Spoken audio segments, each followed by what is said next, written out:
o único interessado em te desenvolver, tirando teus pais e alguns familiares, é tu. A real é que ninguém tá nem aí. E quando tu deixa de dar valor pra tua palavra, tu não vai conseguir construir consistência. Dificilmente tu vai conseguir construir consistência em algo que é só pra ti, em algo que tu vê sentido, em algo que tu quer realmente desenvolver.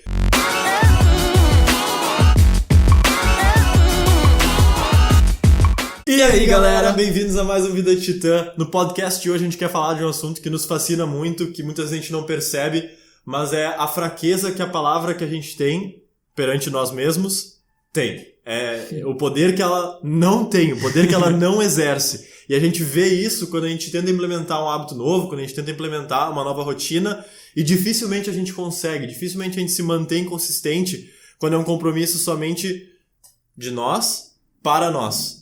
Ao contrário, muitas vezes, os compromissos que a gente tem com os outros, que dificilmente a gente falha, dificilmente a gente se permite não ir àqueles compromissos.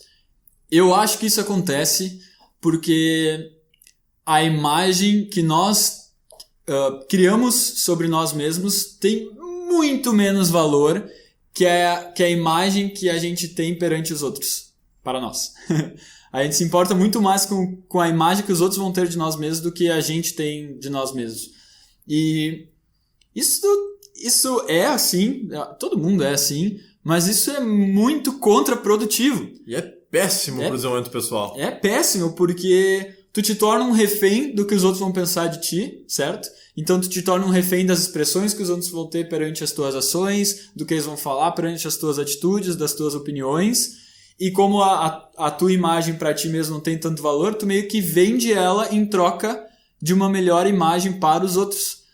E se tu for parar a pensar, a imagem para os outros não importa muito, né? O que importa é como tu te sente contigo mesmo. E quando esse se sentir consigo mesmo depende da validação externa a um ponto tóxico, aí tem coisa errada aí. E inclusive a gente deixa de expressar muitas vezes o que a gente consegue fazer, apesar do julgamento alheio, para os outros com medo do julgamento.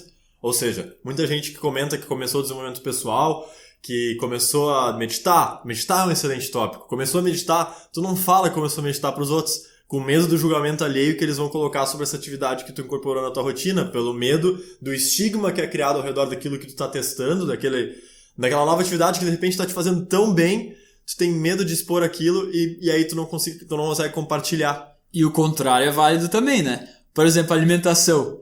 E tem aquela piada, né, que os veganos precisam falar a cada 5 minutos que são veganos. Por quê? Porque eles estão fazendo algo que é visto externamente como algo mais correto, algo mais louvável, né? Me permitam aqui no português, mais louvável, e para passar essa imagem superior.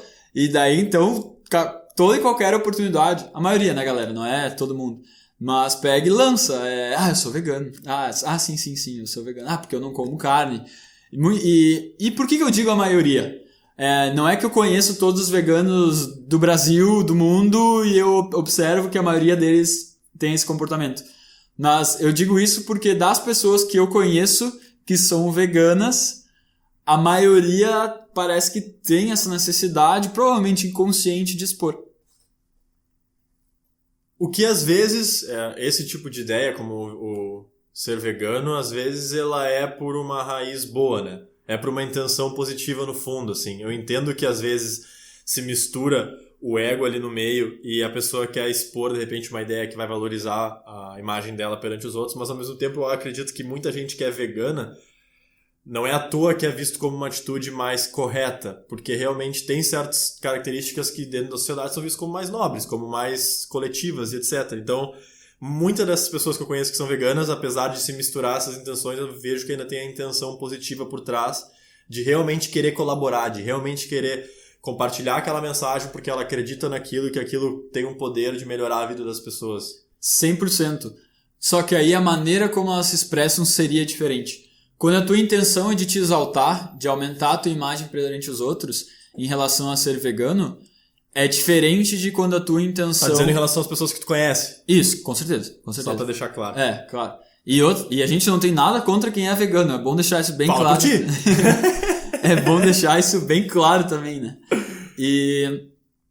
E então, ao contrário de pessoas que têm a intenção de expor o porquê são veganas, o benefício que isso trouxe para elas no bem-estar dela, na saúde, e também por compartilhar então que em relação ao fim do maltrato aos animais e todas as outras questões.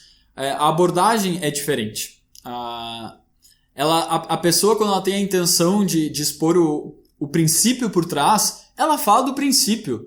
Ela talvez nem menciona que ela é vegana, ela fica implícito, né? Que, já que ela está defendendo aquilo, mas ela não necessariamente precisa falar que ela não liga o assunto a ela fala do assunto. Ao Sim. contrário da pessoa que está o tempo todo tentando vincular a ela esse assunto. Sim, tem uma mensagem ali por trás, não uma mensagem, mas tem um instinto ali por trás de eu contra vocês, né? Um negócio, a minha ideia ela é melhor, a de vocês é pior, e é eu contra vocês. Se vocês não são veganos, vocês estão contra mim, então ali eu preciso mostrar que a minha ideia é melhor. Tem várias questões ali por trás, né? Mas voltando um pouco ao assunto, eu queria abordar a ideia de como a gente constrói essa fraqueza da nossa própria opinião perante os outros ao longo dos nossos anos, né? Ao longo da nossa vida, os compromissos que a gente marca conosco mesmo, a gente tem uma extrema flexibilidade. Eu me lembro de quando eu era menor, do quão flexível era, por exemplo, o meu tema de casa, que eu ia fazer no dia seguinte, aí depois não rolava, ia pro outro, quando chegava o dia anterior, agora tem que fazer isso aqui. E essa era um exemplo de uma relação que eu construí com a minha palavra, mas que se perpetuava para outras áreas também. É que eu vejo que um dos principais motivos, então, vinculando a que a gente estava falando antes da imagem para os outros ter mais valor, é porque eles vão nos tratar diferente, se eles nos valorizam mais. Só que a gente acha que a gente vai tratar a nós mesmos igual, independente da imagem que nós temos sobre nós mesmos. Tu acha mesmo? Tu acha que tu não percebe que tu tá perdendo valor pra ti mesmo? Sim, tu percebe, só que é como se tu tivesse uma consciência por cima disso e pensasse, não, mas sou eu, então eu consigo controlar. Então eu consigo mudar, então não tem tanto valor assim, essa imagem, porque eu posso mudar ela quando eu quiser. Entende o que eu quero dizer? É uma desculpa pra não aceitar. Não se fragilizar. Exato. Pro fato de que a tua imagem de fato tá piorando, que tu realmente está deixando de te ver com aquela estigma que tu tinha. Exatamente. Exatamente. Essa visão tem também, que é mais ou menos isso que aconteceu comigo também naquela época. E a gente tocou nesse assunto e falou que ele é extremamente danoso pro desenvolvimento pessoal, porque qualquer coisa pro desenvolvimento pessoal, quem quer é tu. O único interessado em te desenvolver, tirando teus pais e alguns familiares, é tu. A real é que ninguém tá nem aí. E quando tu deixa de dar valor pra tua palavra, tu não vai conseguir construir consistência. Dificilmente tu vai conseguir construir consistência em algo que é só pra ti, em algo que tu vê sentido, em algo que tu quer realmente desenvolver. Porque aquilo ali vai ser só tu contigo mesmo. E aí, tu não conseguindo construir consistência, tu não vai atingir o desenvolvimento que tu realmente quer. E a gente vê isso nos nossos mentorandos, né? Eles não deixam de ir pras aulas, eles não deixam de ir pro trabalho, essas coisas, mas a dificuldade que é e as ferramentas que a gente tem que usar para eles conseguir de fato implementar novos hábitos, para eles conseguir fazer as coisas que para eles faz muito sentido, mas tirar aquilo e botar na ação de maneira consistente é realmente complicado. Isso é um trabalho que eu gosto muito de fazer, que é essa maturidade consigo mesmo, que é uma das coisas que eles acabam desenvolvendo na mentoria, que no início, muitos dos hábitos, muitas ações e das saídas da zona de conforto, eles, querendo ou não, eles se comprometem conosco. Quando eles falam que eles vão começar um novo hábito e tal. Também conosco, né? Isso, claro. Não só conosco, né? Também, muito bem. Também conosco. E, com certeza, nos primeiros meses da mentoria, por exemplo, o banho gelado. Com certeza, tem momentos ali que eles não querem fazer, mas então eles lembram que eles falaram que fariam, e que então na próxima sessão de mentoria eles vão ter que falar que não fizeram, então eles não querem passar por essa dor de assumir que perderam para eles mesmos, então eles vão lá e tomam o banho gelado.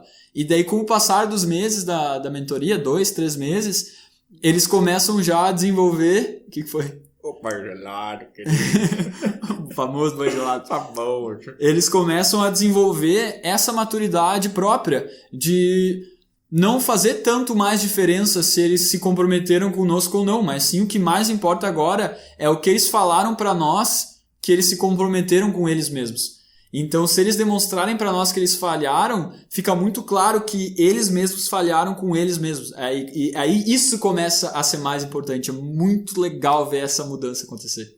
E as consequências dessa ressignificação que tu tem com a tua palavra, na tua confiança, na tua autoestima, que é o que vai mudar no longo prazo o comportamento que tu tem com as outras pessoas, né? Ou, por exemplo, a viagem que tu fez para Nova Zelândia, que tu sempre comenta que tu achou que agora eu vou ser eu mesmo e foda-se o que os outros vão pensar, eu vou agir da maneira que eu acredito ser a correta, provavelmente vou perder amigos, vou fazer menos relações, e foi exatamente o contrário. Então a gente vê que na prática, apesar do nosso instinto querer agradar, do nosso instinto dar mais valor para os outros e tirar nosso valor, o caminho consistente para resultados é o oposto, é tu revalorizar a tua palavra, é tu dar sentido para ti, mais do que para os outros, né? Tu tem que valorizar a tua opinião e a tua palavra pelo menos tanto quanto tu valoriza o compromisso que tu tem com os outros. Para que tu não seja um escravo das outras pessoas, para que tu não seja um escravo da sociedade. Nós nunca teríamos criado Vida de Titã se nós não tivéssemos nos desafiado a esse ponto. Tu nunca vai criar nada disruptivo, porque por definição é algo que não existe, é algo que inova, que tira de onde não tem, e muitas vezes o disruptivo é algo que a sociedade atualmente não gostaria, que não acredita não precisar. Muito obrigado, isso aí não parece ser muito bom. Ou não, o que é isso que vocês estão fazendo? Então tem várias consequências positivas de quando a gente realmente começa a se dar conta da fraqueza que a gente tem em relação à nossa palavra e começa a desenvolver isso. Eu concordo 100%. É valorizar a tua palavra pelo menos tanto quanto tu valoriza a dos outros em relação a ti mesmo, pelo menos. E claro, nunca desconsiderar a palavra e a opinião dos outros, né? Porque se tu desconsiderar, tu corre o risco de ferir alguém durante esse processo, né? Que é algo que tu não necessariamente quer, certo? Então, acho que é isso aí, né? De perder oportunidades também. É isso. Então, a mensagem que eu queria deixar pro final do podcast é: cuida com os compromissos que tu cria contigo mesmo. Para de fazer eles de maneira leviana. Vou fazer isso. Aqueles compromissos que a gente faz que a gente sabe que a gente não vai fazer. Que eu lembro direito de quando eu era menor, eu fazia direto. Era aquele compromisso que é bonito tu dizer que vai fazer, mas que tu sabe que tu não vai cumprir. Isso só piora essa relação, só denigra a tua confiança, denigra a tua autoestima. Então, eu diria, só pra finalizar, cuida com a palavra, cuida com o que tu diz no teu dia a dia pra ver se tu não tá sendo leviano com a tua própria palavra, porque isso vai piorar e vai realmente danificar a tua autoestima e a tua confiança em ti mesmo. E uma coisa, eu queria adicionar uma coisinha só, uma dica aqui no final, que é quando tu começar uma atividade nova da qual tu te orgulha, como por exemplo estar indo consistentemente na academia, ou começou uma dieta, ou parou de comer carne, alguma coisa assim, não comenta durante muito tempo com as outras pessoas. Por quê? Porque tu não vai ter... eu pergunto pra mim mesmo e respondo pra mim mesmo. Tu não vai ter a validação externa. Tu não vai ter o parabéns das outras pessoas por dizer que tu não come carne, ou parabéns por ter começado uma nova dieta, estar te puxando, ou ter começado um novo projeto. Não comenta, porque a falta dessa validação externa vai fazer com que a recompensa que tu ganhe seja apenas dos resultados que aquele novo projeto, aquela nova jornada que tu entrou vai te trazer. Porque muitas vezes, quando a gente começa uma nova jornada e a gente externaliza ela e a gente ganha validação externa, a gente já se sente bem. A gente já ganha aquilo que a gente estava, entre aspas, buscando. Aí, consequentemente, acaba ficando muito mais fácil parar, largar, não fazer quando exige o esforço para aquilo acontecer. Sim, porque a gente já teve o bom, e aí quando começa a vir as dificuldades, por que eu vou continuar fazendo isso? Se só falando eu já ganho a validação que eu queria, por exemplo. Então, beleza, pessoal? Se tu curtiu esse episódio, deixa o like.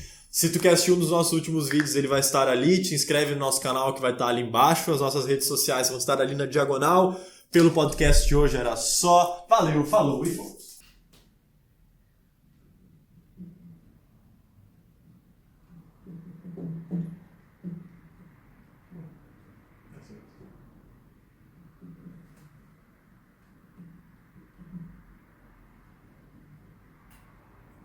Acho que ele não tá bom.